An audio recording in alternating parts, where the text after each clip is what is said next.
Miranda, tell me your name and your occupation. Okay, my name is Miranda Goodby, and I'm the Senior Curator of Ceramics at the Potteries Museum and Art Gallery, Stoke-on-Trent.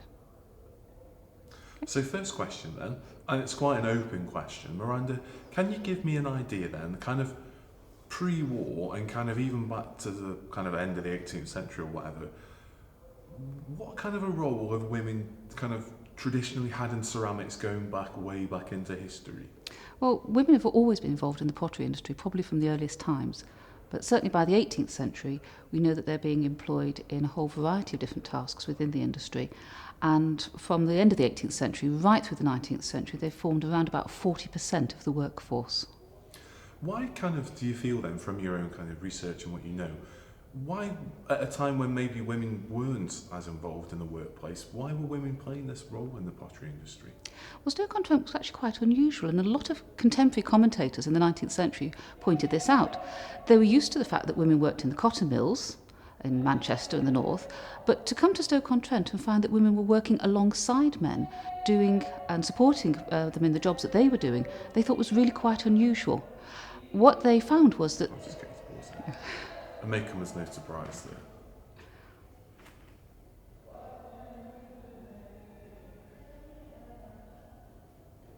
Okay.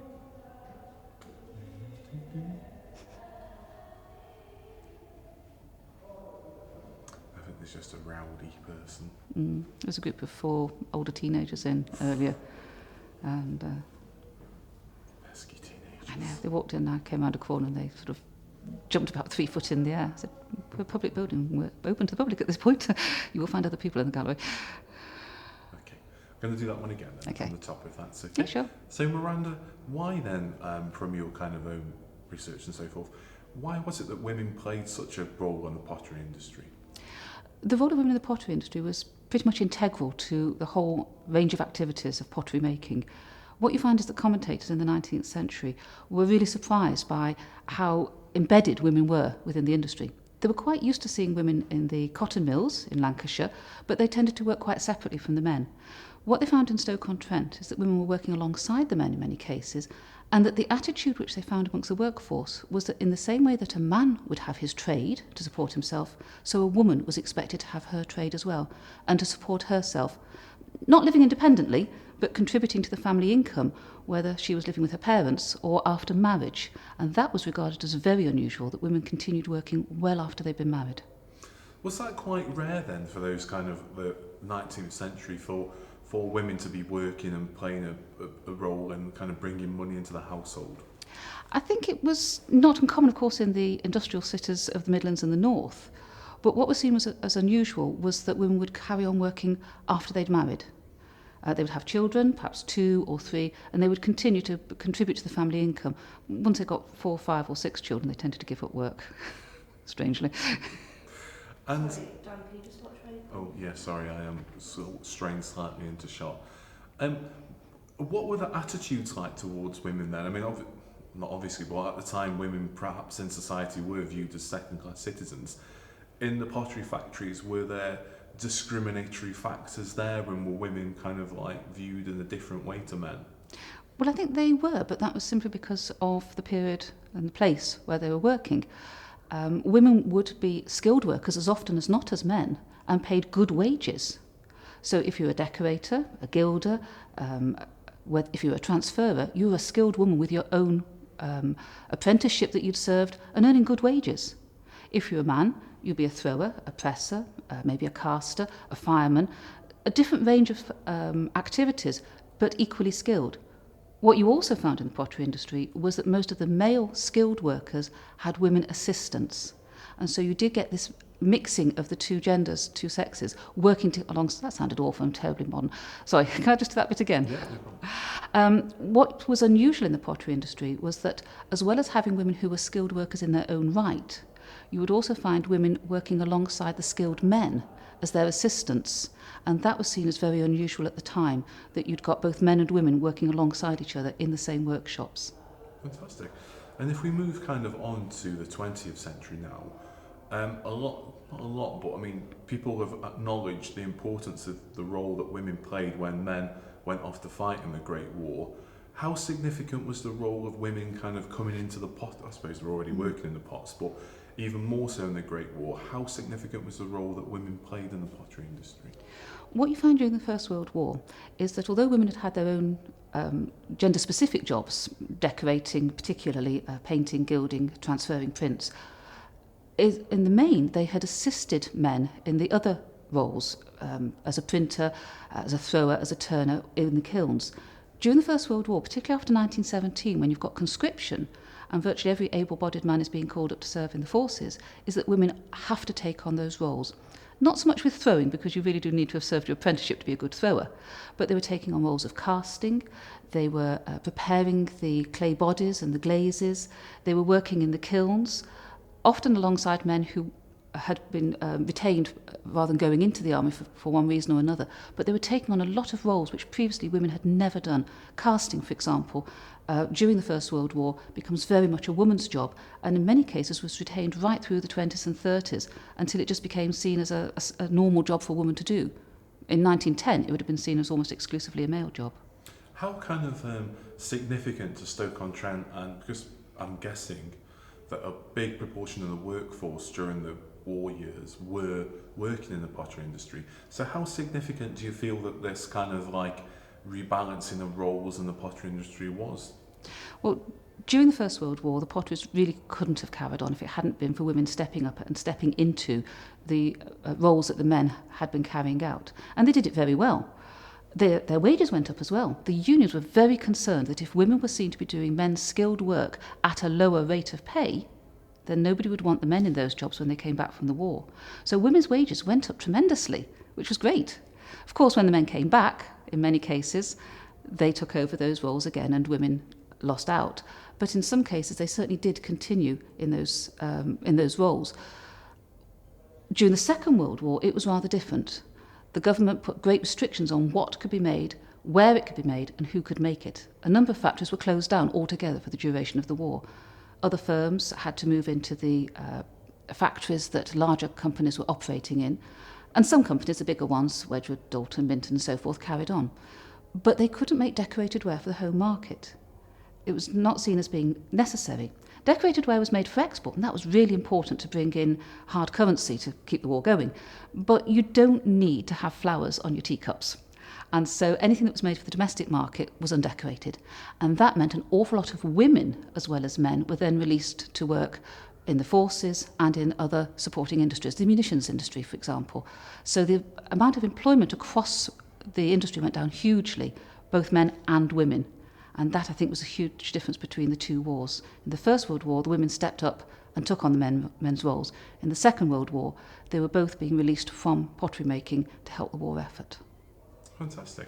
Kind of thinking about sort of living memory, as it were, now, so the 60s, 70s, 80s, etc., maybe before the pottery manufacture started to go overseas and we saw a bit of a decline. Can you give us an idea, what do you feel was the significance of women in the workplace in pottery factories? Without women in the factories wouldn't have operated. It's as simple as that. From the late 18th century onwards, we know that there were a lot of women working in the factories, predominantly at first at the decorating end, but increasingly at the making end. You see, in the 18th and the 19th centuries, and really right up until the First World War, there was very little mechanisation in pottery making. The wheels were turned by hand power, not by the potter kicking the wheel, but by an assistant turning the wheel using the great wheel. The turner, who then refined the shape of the ware, had his lathe turned by somebody using a foot pedal. Now, initially, those were children because they were the cheapest labour and the work was comparatively unskilled. But as they were increasingly taken out of the workforce as compulsory education came in, so they had to be replaced, and they were replaced by women because they were the next cheapest form of labour. And so without those women working in the industry, the pots wouldn't have been made. And it's really only as you move into the 20th century and mechanisation takes over that need for so much hand and foot labour was removed. And then you find increasingly that women are more and more returned to their role of working down at the decorating end. And it's so gender specific with many of the roles within the pottery industry that what you find in the 1980s, when they were having youth employment schemes, was that the masons factory in Hanley took on a whole number of young people to work as paintresses within their factory, and they even took on a young man to do that. And there was no term for a man doing that role, so he was known as a male paintress. That's really interesting. So, I mean, you mentioned then kind of gender-specific roles. So, I mean, can you give me an idea of that then across the factory? I mean, how kind of gender-specific were these roles, and how did it kind of, how were the genders sort of separated?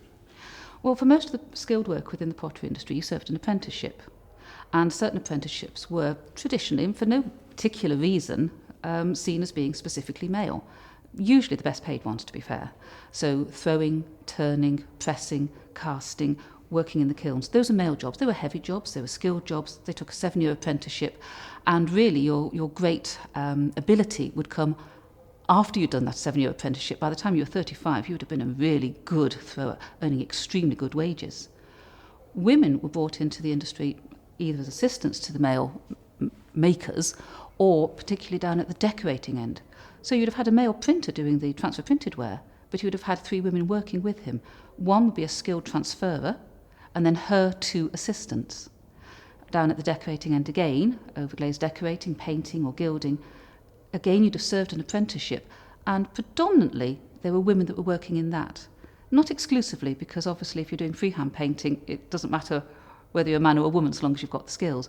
But increasingly for the more repetitive work, you found that it was women that were dominating within that part of the factory. A few women we've spoken to have spoke about piece rate wages. Mm-hmm. So you don't need me to explain that. How significant do you feel that kind of piecework? Piecework, that's it. Piecework wages. How significant do you think piecework was to women, and sort of in terms of them being able to earn a good wage and what that maybe meant for them? I think piecework was exactly the same for men and women. You were paid by the amount of work that you turned out that was reckoned to be good from hand. So if it left you to the correct standard, you'd have been paid for it. And that's something that had always been the case throughout the 18th and the 19th centuries. And it did mean that the good workers, the skilled, fast workers, could actually earn a very good salary. Usually as you're an apprentice, you're on a weekly rate until you got to the end of it, because you're still learning and your work wouldn't perhaps be quite so good.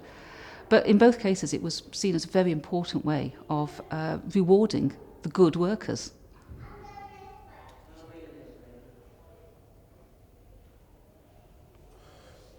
Women's wages were always about 2/3 of that of men. I was going to come to but that that's now. just the way it was right across the whole world. Yeah, I don't know whether I'd like to speak about that, because I think it is important, but it's also important to acknowledge that wasn't just the pottery industry, like you said. So I mean, local government was advertising jobs right up until whenever the Equal Opportunities Act was passed. You can see it in the newspaper advertisements. They want an accountant for the council or for the hospital or whatever. Man's rate so much, woman's rate so much. That was actually in the newspapers. Well, yeah. When was that? It only disappeared after the Equal Opportunities Act. And they've still got problems down at Birmingham. There's been that big court case just recently about, equal pay for equal work. It's not over yet. It means that you were able to advertise a man's rate and a woman's rate. That surprises me, to be honest. How old are you, if you don't mind my asking? I'm 40. You're too young to remember, you see. That's what it is. I can remember my mother pointing it out to me when I was little, saying, that's going to change. I was like, oh, is it, Mummy? And she was right, of course, but she actually pointed out to me that there were these jobs that were being advertised at different rates for man's rate and woman's rate. See, women don't need as much money because they're married, whereas men have got wives and children to support. I didn't say that. No, I've had that said to me. My wife would kill me if I said that. I had that said to me by somebody who was retired, but yeah, it's disgraceful that women get paid the same as men. Sorry, that's completely off the ball. There was a baby up there, but we'll crack on anyway. Yeah. So Miranda, I will ask you that question then about, can you give us an idea then of the discrepancies that might have occurred in terms of wages in the pottery industry? How did men's and women's wages differ? Well, they did differ because men and women's wages differed because they were doing largely different jobs. A lot of the men's jobs, men and women's wages differed because in the main they were doing quite different jobs. So you couldn't say that women were being paid less for doing the same job. They were doing a different job, and that job was usually paid less. So the men were in the best paid jobs, which was glaze and body mixing, firing, throwing, those sorts of jobs. And those were exclusively male. They always had been, and that was just the way it was. Women were working alongside them, but as their assistants. So obviously they were paid less. And then in the jobs which were almost exclusively female, a printer's transferer, a decorator, those were almost exclusively female jobs. But there was a big discrepancy, and that wasn't just in the pottery industry, it was across the world as a whole. Even where people were doing the same jobs, women's rates were always lower. So what you would find in the late 19th century, for example, is a man might be earning perhaps 30 shillings to £2 a week as a skilled man. A skilled woman would probably be earning somewhere between 18 shillings and 30 shillings. So that would be no more than, say, £1.50 compared to a man earning perhaps £2 or £2.50 in modern terms. But in part, that was because they were doing different jobs and they were assessed by the factory at a different rate. Okay, fantastic. Now, you mentioned earlier, before we started filming, the master and what was the lady? The missus. The missus. Tell me about kind of some of the roles in the factory. Perhaps we can start with this role of the missus. I'm quite interested in it, almost like a matriarchal figure maybe, or who was the missus and what did she do? Well, what you found within the factories is that the workshops tended to be quite independent one of another. So if you were an apprentice enameller, you had absolutely no reason whatsoever to be going down to the clay end where the wares were being made. And so you would find that there would be perhaps apprentice enamelers, and there'd be a girls' apprentices room and a boys' apprentices room, and there'd be somebody over and in charge of each room. And in the girls' case, that was known as the missus. And you'd find that a lot of the factory areas were basically being overseen by female, well, 4 women, but the term that was being used was the missus. And conversely, the boys were overseen by a master. And you still find that this term carries right the way through well into the end of the 20th century and even into the 21st century, that somebody is the missus, she's the woman in charge.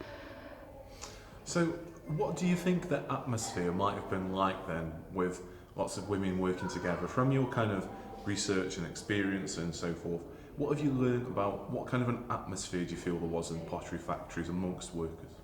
I think it depended hugely on the attitude of the employers, particularly in the 19th century when it's a much more free and easy approach, there's much less regulation.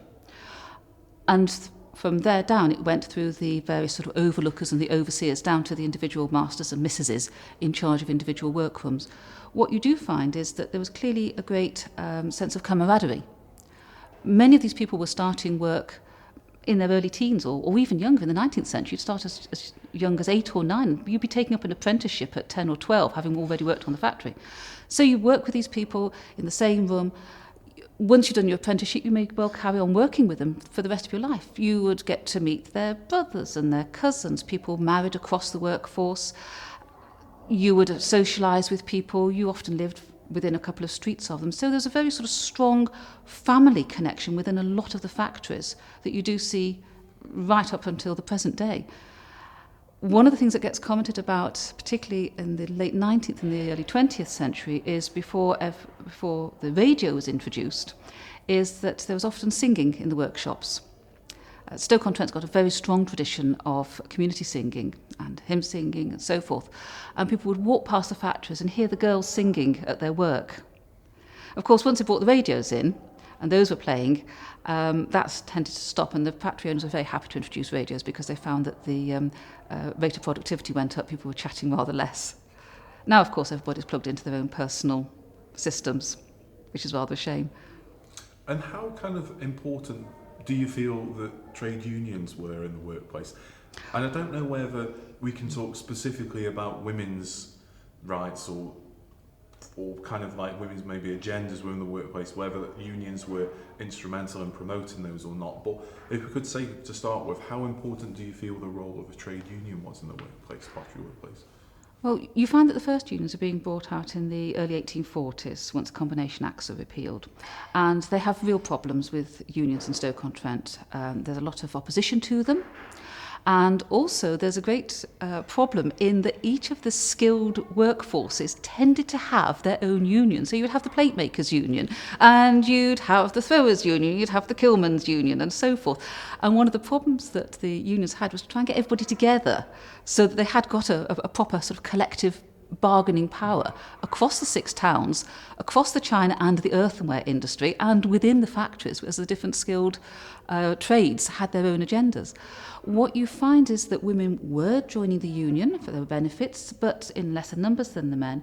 And one of the very important things, certainly as you're getting into the 20th century, is the role of the female factory inspectors. And they really do speak up for the women workers and want to improve the conditions that they are working under. So kind of female factory inspectors. So where would they be from central government, or were they employed by the unions, or were they employed by the factories? I've not heard that before. Well, legislation was brought in increasingly from the middle of the 19th century onwards to regulate pottery factories. Pottery factories weren't actually classed as factories under the meaning of the Act until 1862. So until then, there's almost no regulation whatsoever. It's a very laissez-faire system. But from 1862 onwards, they are a factory. They have to therefore meet certain conditions over the employment of children, the employment of women and how many hours they can do, all sorts of conditions. And so gradually, government legislation is introduced which helps to improve the workers' conditions. But certainly as women start to be employed as government officers, as factory inspectors, so they've got a slightly different agenda, and they are really helping with pushing forward women's rights. But there are all sorts of other things that are happening. Lead poisoning is a real issue within the pottery industry. The standard glaze that was used was a lead glaze. Now, if you're working with that in any fashion, whether it's as a dipper, dipping your hands into liquid lead glaze, or whether you're taking the wares once the glaze is dry and decorating it on the unfired glaze or removing flaws, you're breathing in, you're taking in that lead. And it's a poison. It affects the nervous system. It affects the nervous system of women and of young people particularly, because in the case of young people, their nervous system isn't fully developed. And in the case of women, it can lead to birth defects and abortions, miscarriage. So once you get this sense that lead poisoning is a notifiable illness, and that is being monitored, then suddenly they realise it's disproportionately affecting women, and particularly young women of childbearing age, and so you get legislation in to remove women from that part of the process, and also more particularly to remove the lead from the glaze, which will then protect the male workers as well. So you do find that there is gradually an improvement, often brought in to protect the most vulnerable, children, young people and women, but then that has a bigger effect across the workforce as a whole. Fascinating. So, one further question, I think we're almost there. I mean, you mentioned, that women were doing the work, and there was a lot kind of repetitive kind of work. But do you feel that the women who were employed in the pottery factories were doing a creative job? And if so, why do you think it was a creative job? The great thing about working in the pottery industry, as a decorator particularly, is that if you were good, it didn't matter whether you were male or female. If you're a good painter, that's a skill that is not specific to one gender or the other. What you did tend to find was, of course, a lot of women would take time out once they'd had a couple of children and would leave the industry, which was a shame. But it was quite creative, but a lot of it was very repetitive. However, it had the great advantage that it was clean, it was indoors, didn't involve too much heavy lifting. You were independent, you had your own wages. It was sociable because you were working amongst other women. There was a social life outside the factory as well. It was actually quite good employment compared to a lot of the other things that were available to women at the time, such as being a domestic servant, living in, where everything you did was controlled and you were perhaps working a 15-hour day. You had Saturday afternoons and Sundays off. You could do things outside the factory. So in many respects, working in the pottery industry was not bad at all. And you do find commentators in the 19th century saying that the pottery industry, generally for men and women, was one of the best paid industries around. So the money wasn't bad. And it was quite good working conditions. If you didn't mind the health aspects of working in a dusty atmosphere, a very hot atmosphere, possibly working with lead. But then again, that was just taken for granted at the time. And if you could just, I think it is important, maybe we could just touch on some of the famous female designers, like, I don't know if designer was the right word, like Clarice Cliff and people like that. How important do you feel women were with regards the development of the pottery industry and the success of it, and the fact it was looked on as being, you know, almost like a fantastic piece of art? How important were those designers like Clarice Cliff? Well, in the 20th century, you start to find that women designers actually get some recognition. Women have been designing right the way through from the 18th century. Unfortunately, they just didn't get to put their names on the pieces. Women have been owning factories from the 18th century, but it tends to get sort of sidelined in the history books, sadly. What you do find in the 1920s is that women are starting to get the recognition and the ability to put their names on their wares. And that is really remarkable. So you get people like Clarice Cliff, you get Susie Cooper, you get Charlotte Reed, and they're the three names that most people know. And for the first time, you do find that that huge contribution that women are making is being recognised. And now, of course, when you go to a factory, it's quite normal to see that there's a woman designer or a male designer as part of the back stamp. But that was really radical in the 1920s. But of course, they couldn't have become so successful with their designs if it wasn't for all the unknown, anonymous paintresses within their factories who are actually carrying out their designs for them. And just one final question. Do you feel that then, following on from that, that there still is an important role for women to play in the ceramics industry and future success of it, kind of from what you can see today in contemporary pottery, where if I was a young woman, which I'm not, but getting into the industry, do you think that there's a career there, and do you think that there's a potential to have a successful career? There really is. I mean, what you're finding now is that the industry is much more international. So the idea that you'd have gone from school to the local school of art to your local factory has changed. You get people coming from all over the world to study at Stoke-on-Trent for the MA in ceramic design, and then they will go back across the world designing for international companies. Women are no longer being restricted so much to surface pattern, you know, the sense that you can design in 3 dimensions. But also, women are going into the product development side of it. They're looking much more at the scientific side, that which was never really considered in the past. You know, developing new bodies, developing new methods of decoration and so forth. The pottery industry is becoming very, very technical, and makes no difference now between men and women. But if you go onto a pottery factory, you'll still find that most of the decorators are women. Fantastic. They were some fantastic responses. Thank you so much for doing that. I'm just going to quickly check that I've asked you all my questions. But they were brilliant. Do you know what? I don't know how we're going to cut that down, actually.